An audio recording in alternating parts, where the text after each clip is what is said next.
Shalom, queridos. Hoje é o capítulo 22 de Provérbios e a graça do Senhor nos alcançando. Só Ele pode fazer isso.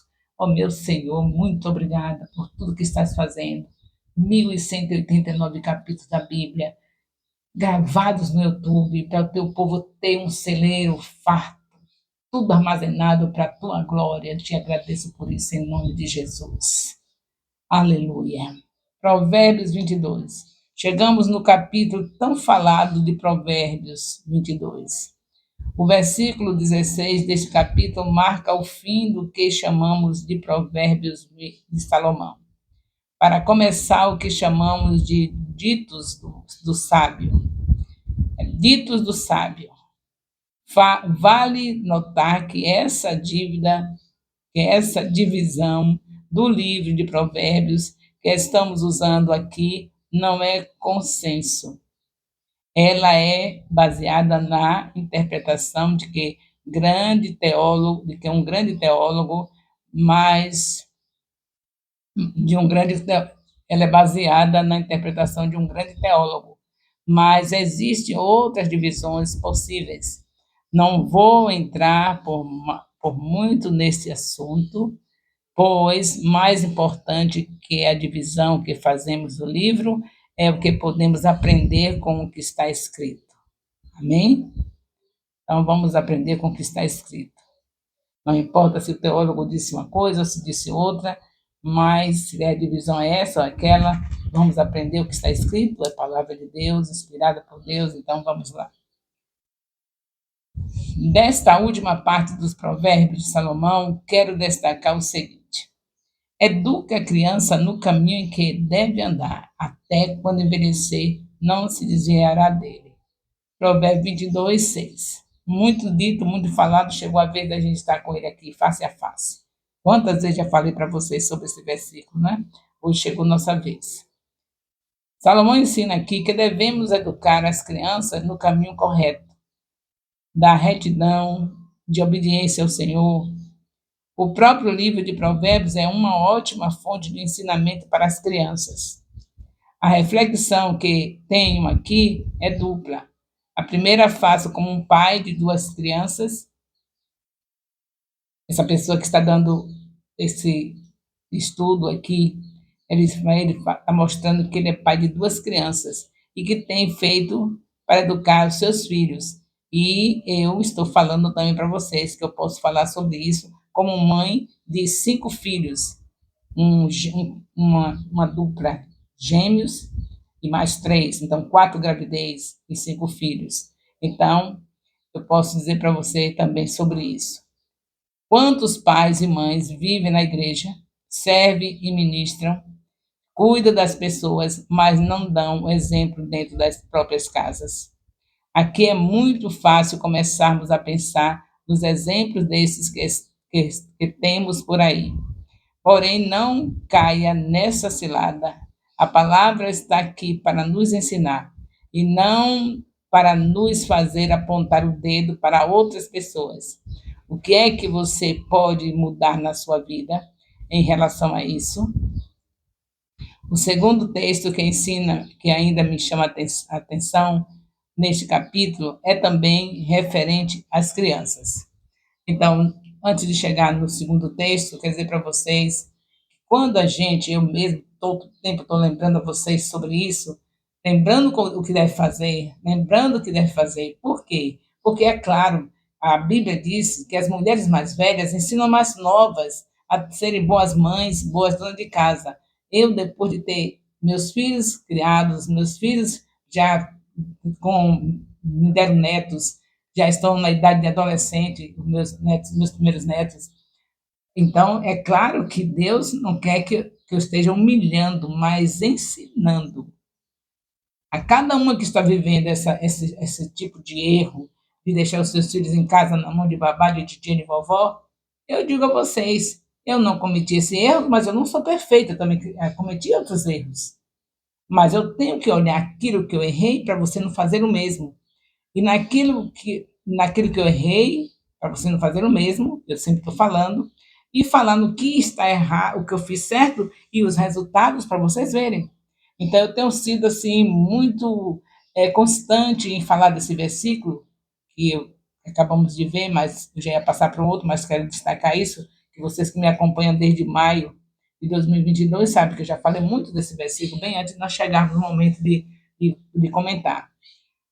Em todos os discipulados anteriores, eu falo sempre, porque se eu estou falando de discipular, esse versículo para mim é um versículo chave, porque discipular lá fora e deixar os filhos na mão dos outros, não é desse jeito. Então, não é para humilhar você que está fazendo isso, é para lhe despertar, trazer para o caminho certo. Você pode fazer seu discipulado, ganhar vidas, que o propósito desse discipulado é esse, você está sendo discipulado para depois discipular. Então, para você ganhar vidas para Jesus, você precisa ter um exemplo dentro da sua casa. Alguns não tiveram esse despertamento e estão com dificuldades, porque a pessoa olha para a família, vê uma família que não está legal, e aí fica querendo questionar como é que ela está ensinando, discipulando, e a família dela está desse jeito. Eu quero dizer para você que está com a família desse jeito, que não teve alguém que lhe despertasse antes, que não fez assim o uso constante da Bíblia para praticá-la, como nós estamos fazendo agora, estamos pegando a Bíblia de Gênesis, Apocalipse, não para ler somente, mas para praticar, no poder do Espírito Santo. Sem ele, a gente não pode fazer nada. Então, você que não conseguiu, que hoje a família está estragada e você que é sã discipuladora está se sentindo envergonhada, pelo amor de Deus, confesse seu pecado a Deus, peça perdão aos seus filhos, porque isso é importante, para mostrar para eles que você sabe que errou e não ter cuidado deles. Não passa batido, não. As coisas de Deus é tudo correto. Você pede perdão a Deus e pede perdão a quem você ofendeu. Eu já fiz isso com meus filhos, porque eu criei na palavra até a idade de 12 anos, e quando saiu dessa idade de 12 anos, eu achei que eles já estavam perfeitos, e não precisavam mais de ensino. A graça de Deus me alcançou, que eles sustentaram os ensinamentos que receberam de 0 a 12 anos e não se desviaram. Mas, depois dos 12, eu fui cuidar só do filho excepcional. Fiquei só cuidando do excepcional. Agora vocês já estão prontos. Na minha maneira de pensar errado, né? Porque os filhos nunca estão prontos, precisam sempre de ter os retoques. Como nenhum de nós estamos prontos, Deus está sempre nos retocando, né? A mãe tem a obrigação de ser usada por Deus para retocar. Mas eu deixei. Então, não estou falando aqui desde maio para querer ser a melhor das melhores, porque se uma coisa que eu não deixo de fazer é de mostrar os meus erros para vocês não fazerem o mesmo. Então, com 12 anos, eu deixei meus filhos, 4 filhos livres, sem minhas orientações, para poder ficar somente com o excepcional. Não fala, é autista, e eu achava que agora só tinha que cuidar deles. E deixei eles assim, livres. Quer dizer, dentro de casa, mas sem mais aquela atenção que eu dava antes. Daí em diante, foi piorando, piorando. Eu me afastando. Meus filhos sendo sustentados por Deus, que hoje eu não tenho nada para falar dos meus filhos, não vou mentir. Eu falo o que eu fiz de errado, mas meus filhos não fizeram errado o que eu falo em relação à minha criação. Eles sustentaram a criação, os ensinos que eu fiz. Não me desonraram em tempo algum, graças a Deus, casamentos abençoados. Então, eu não estou aqui para me deixar melhor, porque eu já disse a vocês que quando eu estava me sentindo muito doente, meu filho já com o excepcional, que eu tinha deixado os outros para cuidar do excepcional, não aguentei a parada, porque o excepcional, sem os irmãos ao lado, ficou muito revoltado. E aí foi muito difícil para mim. O resultado é que eu desisti de tomar conta, porque achei que estava muito doente, e entreguei para uma família cuidar, por um ano, enquanto eu melhorava. E isso foi muito doloroso para mim. Tomei de volta com um ano depois, mas foi muito doloroso, pedi perdão a Deus, e até hoje eu choro de tristeza de saber o que meu filho passou na mão daquela família. Então, pelo amor de Deus, eu não estou aqui para ser a boazinha, eu estou aqui para expor meus erros, para vocês não fazerem o mesmo, e dizer para vocês o que eu fiz certo para vocês fazerem. É certo você se dedicar para tudo para seus filhos, é herança do Senhor. Você não vai conseguir filhos no nível que Deus quer se você não parar, mãe. Se você não parar, mamãe, não vai conseguir, Deus não mente. Ensina a criança, e quem é que ensina? É a mãe. Então ela tem que renunciar a tudo, deixar os filhos cílios, que eu estou falando Cilios, que você fica querendo comprar, deixar o mega reg que quer comprar, deixar tudo por causa dos seus filhos. Essa parte eu fiz e me dei muito bem. Depois deles estarem já pré-adolescentes ou adolescentes, eu achei que deveria cuidar só do excepcional. E que eles agora se virassem. Já não fazia os cultos domésticos, já me mudei para uma outra cidade, porque estava na faculdade e ficou por lá, na casa de tios. Já foi, não foi com 12 anos, depois, na idade de faculdade, eles ficaram assim, sem ter o meu apoio, porque já estão universitários, estão cuidando da vida deles. A graça de Deus me alcançou, que nenhuma notícia ruim veio até a mim por causa de meu filho fazer isso ou aquilo. Não veio, eu não vou mentir, não veio. Eu sou uma mulher muito abençoada, que a misericórdia de Deus me alcançou, porque eu não completei a obra. Na adolescência também se cuida dos filhos, e na adolescência eu não cuidei. Agora, pelo amor de Deus, não cometa o erro de deixar seus filhos na base da criança, na parte mais importante, que é o alicerce. E quando chegar na adolescência, também não faça o que eu fiz. Faça o que eu fiz de 0 a 12, que é cuidar, renunciar tudo para cuidar. E quando chegar de 12 anos diante, não faça o que eu fiz, porque foi danoso para a vida deles. Eles não se comportaram mal, Deus abençoou, me deu a graça deles obedecerem tudo que aprenderam na palavra, culto doméstico todos os dias, mas eu hoje sinto a dor. E o pior de tudo é você olhar para trás e ver que você não cumpriu o que Deus mandou. Ele não mandou deixar meus filhos na adolescência. Só depois de casados, e a gente ainda acompanha com oração, fica como intercessores dos filhos depois de casados. Mas enquanto não casa, é nossa obrigação. Então, não estou aqui mostrando perfeição, estou mostrando onde eu acertei para vocês fazerem e onde eu não acertei para vocês não cometerem o mesmo erro. Então, queridos, esse aqui eu vou deixar só no versículo 22, só no versículo 6, Salmo 22, versículo 6. Continuo com com essa mesma base. Tem muita coisa para aprender, mas vocês vão aprender com a graça de Deus, fazendo a leitura na direção do Espírito Santo, vão conseguir, em nome de Jesus, entender tudo, porque aqui eu não posso ficar 1 hora de gravação. Então, eu tenho que destacar essa parte que eu já venho dizendo a vocês, e hoje que eu chego no capítulo onde está o versículo que eu tanto falo, eu tinha que dar uma parada. Aí vocês lêem o restante, tem muita coisa boa, tudo aqui é coisa boa, é palavra de Deus.